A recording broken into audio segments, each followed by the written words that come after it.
Pascalelli de France Éclat. Monsieur Pascalelli, bonjour. Bonjour. Alors, quels sont les contrôles que vous effectuez le plus fréquemment sur les montres? Des tests de choc, ce qu'on appelle de la chute libre.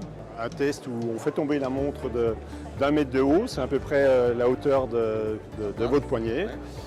On a des tests de marche, parce que naturellement, votre montre elle doit fonctionner, que ce soit une montre mécanique ou une montre à quartz.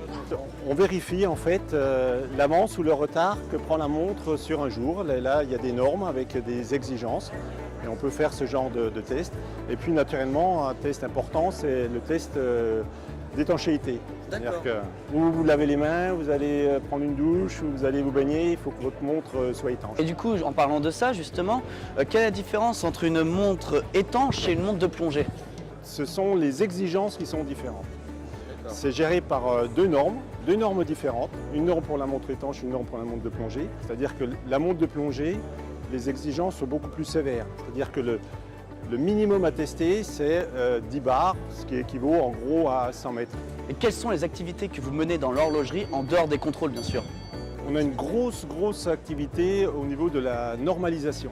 Il faut que, quand on est en Suisse, en Chine, au Japon, en France, eh bien, on soit toujours sur les mêmes on va dire, critères de normalisation.